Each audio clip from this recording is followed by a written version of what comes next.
আমরা বিনিয়োগ নিয়ে কথা বলি কারণ সাধারণ বিনিয়োগকারীর জন্য বিনিয়োগই দরকার। ট্রেড করে সাধারণ বিনিয়োগকারীরা লাভবান হওয়া খুবই কষ্টকর।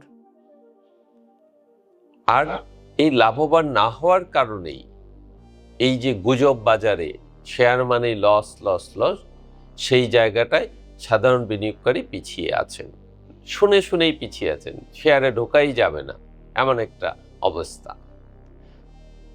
অনেকে ৭-৮% ব্যাংকে এফডিআর করেন, কিন্তু ওই ব্যাংকের শেয়ারটাই কিনতে রাজি হন না। আজকে ইতিমধ্যে আমরা 4টা ব্যাংকের ডিভিডেন্ড ডিক্লারেশন পেয়ে গেছি। এগুলো কোনো পরামর্শ নয়, কিন্তু কিভাবে সিস্টেমেটিক্যালি চিন্তা করা যায় শেয়ারে ডিভিডেন্ড নিয়ে, সেটাই আমরা আজকে তুলে ধরছি। এটা কোনো সাজেশন নয় যে আপনি এগুলো কিনেন, বাট কিভাবে আমার বিনিয়োগটা বিকল্প চিন্তা এফডিআর সঞ্চয়পত্রের বাইরে গিয়ে করা যায়। কারণ এফডিআর সঞ্চয়পত্র দেশ উন্নত হলে এই তো রেট থাকবে না। অলরেডি কথাবার্তা চলতেছে, ব্যাংক লোনের হার কমাতে হবে, ডিপোজিটের হার কমাতে হবে। কাজে এফডিআর সঞ্চয়পত্র পৃথিবীর কোনো দেশে, কোনো উন্নত দেশে এত নেই। আমাদের দেশে বেশি আছে এফডিআর এর রেট, সঞ্চয়পত্রের রেট, কারণ আমাদের দেশে ব্যাংকের নন পারফর্মিং লোন বেশি। এই নন পারফর্মিং লোন কমে গেলে অটোমেটিক্যালি এফডিআর এর রেট কমে যাবে। তখন আমাদের শেয়ার কিনা ছাড়া বিকল্প থাকবে না। কাজেই আগে থেকে চিন্তা করি কিভাবে সেই চিন্তাটা করা যায়। একদম উদাহরণ দিয়ে যে 4টা ব্যাংকের ডিক্লারেশন এসেছে সেইগুলোর আলোকে জাস্ট এক্সেল শিটে উপস্থাপন করছি। এখানে কোনো পারসুয়েশন নয়, কোনো রকম প্রচার নয়, শুধু চিন্তা করবেন এইভাবে বিনিয়োগ করা যায় কিনা। যদি ভালো লাগে আপনি আপনার অ্যানালাইসিস মতো বিনিয়োগ করবেন, কারো কথায় প্ররোচিত হয় বিনিয়োগ করবেন না।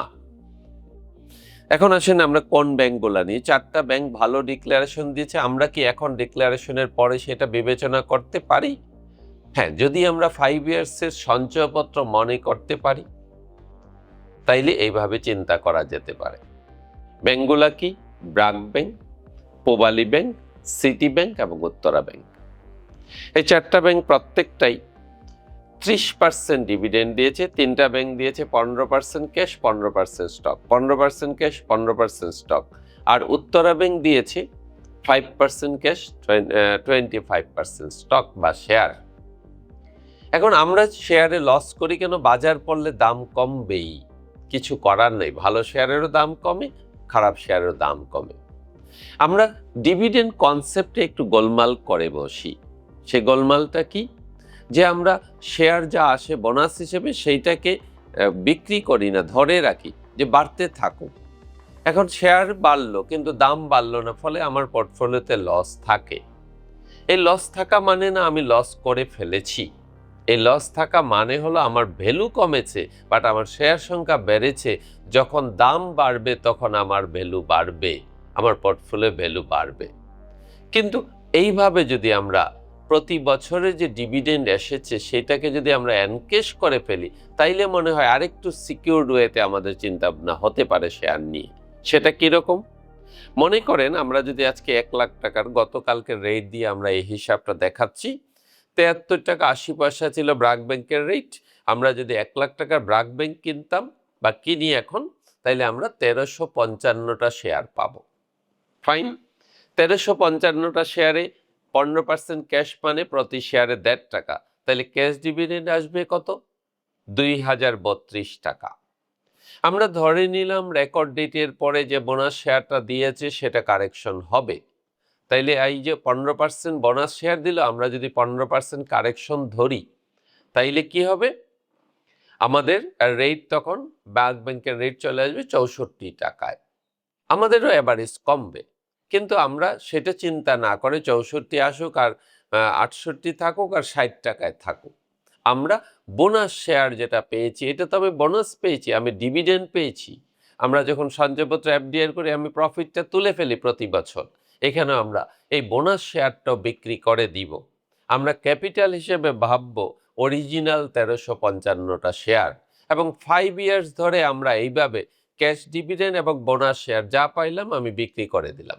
তাতে দেখা যাচ্ছে এই বিক্রির টাকা থেকে আসবে, টোটাল ভ্যালু আসবে 13,043 টাকা, অর্থাৎ কি 13%। দাম একটু কমতে পারে, কমুক। নেক্সট 1 বছরের মধ্যে কি বাড়বে না? বাড়তে পারে। ব্যবসা ভালো হলে আরো অনেক বেশি বাড়তে পারে। এটা ডিপেন্ড করে শেয়ার বাজারের উপর, ব্যবসার উপর। কাজে এই ব্যাংকগুলা একটু প্রসপেক্ট শো করছে। আমরা ধরে নিতে পারি অ্যাটলিস্ট অন্তত 4-5 বছর, যেহেতু 15-20 বছর ধরে ভালো করছে, নেক্সট 4-5 বছর ভালো থাকবে, সেই ধরে নিয়েই করতে হবে। এখানে ঝুঁকি আছে, আমি স্বীকার করি। ঝুঁকিহীন জায়গায় ওই 8%, 9%, 10% নিয়ে বসে থাকতে হবে। একটু ঝুঁকি নিলে, একটু যদি বেশি রিটার্ন আসে, ক্ষতিটা কি? ক্যালকুলেটেড রিস্ক এটা। আমি কতটা ঝুঁকি নিচ্ছি আমি বুঝতেছি। সেইভাবে বুঝে এই জাঙ্ক শেয়ারে ট্রেড করে হঠাৎ বড়লোক হঠাৎ ফকির হওয়া, ওই জায়গাটা কিন্তু সবসময়ই ঝুঁকিপূর্ণ। বাট ফান্ডামেন্টাল শেয়ারে বুঝে শুনে বিনিয়োগ করলে, প্রফিট টেক করলে, এই যে 2010 সালে বা 96 সালে কি হয়েছিল? মানুষ প্রফিট টেক করে নাই, 10 লাখ 20 লাখ হয়েছে, 1 টাকা গড়ে নেন নাই, কারণ পরের দিন আরো বাড়বে এই আশা ছিল। কাজে এখানে আমরা একটু ক্যালকুলেটেড ওয়েতে একটু কম লাভের আশা করে আমাদের যে ডিভিডেন্ডগুলো পাচ্ছি ক্যাশ এবং স্টক মিলিয়ে কারেক্টেড প্রাইসে আমরা বিক্রি করে দিব। এইভাবে যদি আমরা পূবালী ব্যাংক চিন্তা করি, পূবালী ব্যাংকের দাম ছিল গতদিন 38 টাকা 60 পয়সা। আমরা কয়টা শেয়ার পাবো 1 লাখ টাকায়? 2591টা শেয়ার, একটু কম বেশি হবে। Cash 15%, stock 15%। ক্যাশ থেকে কত আসবে তাইলে? ক্যাশ 1.5 টাকা করে প্রতি শেয়ারে আসবে, 3,886 টাকা। আর শেয়ার পাবো কয়টা? 388টা। আমরা ওই কারেক্টেড প্রাইস হতে পারে 32 টাকা, হতে পারে 34 টাকা, হতে পারে 36 টাকা, আমরা বিক্রি করে দিলাম। এভারেজ একটা প্রাইস ধরে আমরা দেখছি 13,000 টাকা, 14,000 টাকার মতো আসবে। কাজে এইভাবে যদি আমরা সিটি ব্যাংকেরও বিক্রি করে দেই, উত্তরা ব্যাংকের বোনাসগুলো বিক্রি করে দেই রেকর্ড ডেটের পরে, তাইলে আমরা যে ক্যাশ পাবো, এনক্যাশমেন্ট থেকে যে টাকা পাবো, কোনো অংশেই এফডিআর সঞ্চয়পত্রের চেয়ে কম হবে না। এরকম আমরা 4-5 বছর করলে দেখি, আমরা অলরেডি আমি পেয়েছি এরকম রিটার্ন। যদিও অনেকে নেগেটিভলি কথা বলতে পারেন, বাট সিস্টেমেটিক্যালি করলে, বুঝে শুনে করলে, ফান্ডামেন্টাল শেয়ারে করলে আহামরি লাভ না হলেও স্ট্যান্ডার্ড রিটার্নের কোনো কমতি হয় না। এটা আমি গত অ্যাটলিস্ট 15 বছর ধরে, এর আগে ট্রেডে ছিলাম আমি, ট্রেডে দেখছি ঝুঁকিটা মারাত্মক, সারাক্ষণ টেনশনে থাকতে হয়। একটু বুঝে শুনে বিনিয়োগ করলে ঝুঁকিও কম থাকে, রিটার্নটাও স্ট্যান্ডার্ড হয়। এবং আমাদের জাস্ট মেন্টালিটিটা নিতে হবে এফডিআর বা সঞ্চয়পত্রের মতো। আসি এবার উত্তরা ব্যাংকের কথায়। 1 লাখ টাকায় যদি বর্তমান মার্কেট প্রাইসে আমরা উত্তরা ব্যাংক কিনি, মোটামুটি 3,922টা শেয়ার পাওয়া যাবে।